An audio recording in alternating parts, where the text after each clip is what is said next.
കേരളത്തിന്റെ UDF സർക്കാർ U-turn സർക്കാരായി മാറിയെന്ന് മുൻ MLA ആന്റണി ജോൺ.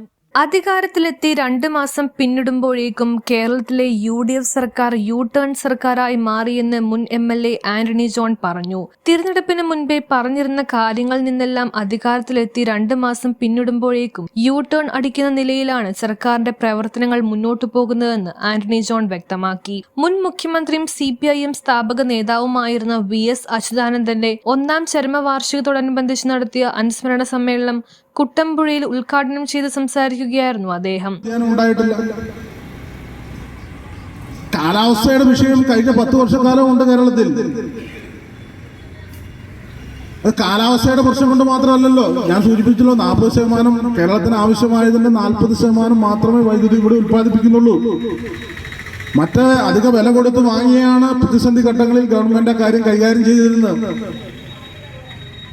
ഇപ്പൊ വല്ലാത്ത വിഷമയം തീർക്കുമെന്ന് പറഞ്ഞു വന്ന ഈ സർവ്വവിജ്ഞാന കോശമെന്ന്, അതാണ് VD സതീശന്റെ ഒരു രീതിയാണ്. എല്ലാം തനിക്കെല്ലാം അറിയാം, താനാണ് ഇതിന്റെ എല്ലാം, ഈ ലോകത്തെ ഏറ്റവും അറിവുള്ള ആൾ എന്നുള്ള നിലയിൽ അങ്ങനെ നടിക്കുന്ന ഒരു വ്യക്തിയാണ്. ആ നാട്യമൊക്കെ ഇപ്പൊ പൊളിഞ്ഞുകൊണ്ടിരിക്കുകയാണ്. അതാണ് ഞാൻ ചില ഉദാഹരണങ്ങൾ സൂചിപ്പിച്ചത്. 10 വർഷക്കാലം വലിയ പ്രതിസന്ധി ഉണ്ടായിട്ടുണ്ട് ഇവിടെ. വലിയ പ്രതിസന്ധി ഒരുപക്ഷെ കേരള പിറവിക്ക് ശേഷം നമ്മൾ പരിശോധിച്ചാൽ ഈ കാലാവസ്ഥയുമായി ബന്ധപ്പെട്ടുകൊണ്ടുള്ള പ്രതിസന്ധികൾ പല ഘട്ടങ്ങളിലും വന്നു. ഒരു ദിവസം പോലും പവർ കട്ട് കേരളത്തിൽ ഏർപ്പെടുത്തിയില്ല. ഒരു ദിവസം പോലും പവർ കട്ട് ഏർപ്പെടുത്തിയില്ല. നമുക്കറിയാം, നമ്മുടെ മണിയാശ എന്തെല്ലാം പറഞ്ഞുകൊണ്ട് അദ്ദേഹത്തെ, 4ാം ക്ലാസ് വിദ്യാഭ്യാസമുള്ള മണിയാശ വൈദ്യുതി വകുപ്പ് കൈകാര്യം എന്തെല്ലാം പറഞ്ഞ അദ്ദേഹത്തെ.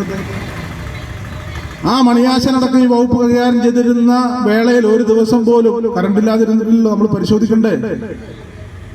ഇന്നിപ്പോ എന്താ, ഇന്നലെയും മിനിഞ്ഞാന്നും കഴിഞ്ഞ ദിവസങ്ങളിലൊക്കെ വരുന്ന വാർത്തകൾ ഈ ഓക്സിജൻ സിലിണ്ടറിന് ആവശ്യമായി വൈദ്യുതി ലഭിക്കാത്തത് മൂലം ആളുകൾ മരിക്കുകയാണ്.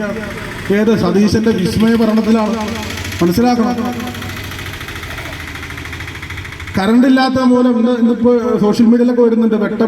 മറ്റേ തിരുവനന്തപുരത്ത് ഒരു ആശുപത്രി മൊബൈല് തെളിച്ചു വെച്ചിട്ട് അവിടെ സർജറി എടുത്തുകൊണ്ട് ഒരു മനുഷ്യന് ഓക്സിജൻ സിലിണ്ടറിന് ആവശ്യമായി വൈദ്യുതി പോലും കൊടുക്കാൻ കഴിയാത്ത നിലയിൽ 2 മാസക്കാലം കൊണ്ട് സതീശനും സണ്ണി ജോസഫും കേരളത്തിൽ എത്തിച്ചു എന്നുള്ളത് നമ്മൾ മനസ്സിലാക്കണ്ടേ? എന്നിട്ടാണ് വലിയ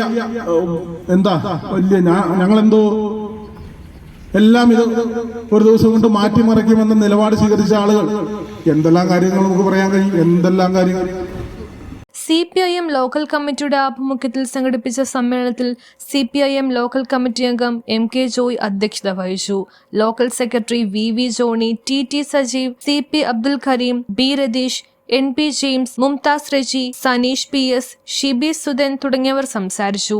ന്യൂസ് ബ്യൂറോ, കോതമംഗലം. ഡിഗ്രിയോ ഡിപ്ലോമയോ എന്തുണ്ടായിട്ടെന്താ, കാര്യങ്ങൾ ജോറായി നടക്കണമെങ്കിൽ നല്ല ജോലി, മികച്ച ശമ്പളവും 100% പ്ലേസ്മെന്റ് അസിസ്റ്റൻസോട് കൂടി ഇന്ത്യയിലും വിദേശത്തും മികച്ച തൊഴിലവസരങ്ങളുള്ള NCVT സർട്ടിഫിക്കറ്റോട് കൂടിയ ഫിറ്റർ കോഴ്സ്, ടാറ്റ സർട്ടിഫിക്കറ്റോടെ ഓട്ടോമൊബൈൽ ടെക്നീഷ്യൻ കോഴ്സ്, കേന്ദ്ര ഗവൺമെന്റ് അംഗീകൃത സർട്ടിഫിക്കറ്റോട് കൂടിയ വെൽഡർ കോഴ്സ്, കൂടാതെ വനിതകൾക്കായി കേന്ദ്ര ഗവൺമെന്റ് സർട്ടിഫിക്കറ്റോട് കൂടിയ വളരെ കുറഞ്ഞ ഫീസിൽ ബ്യൂട്ടീഷ്യൻ കോഴ്സുകൾ ഇനി ജൂബിലി മെമ്മോറിയൽ പ്രൈവറ്റ് ITI നിന്നും പഠിക്കാം.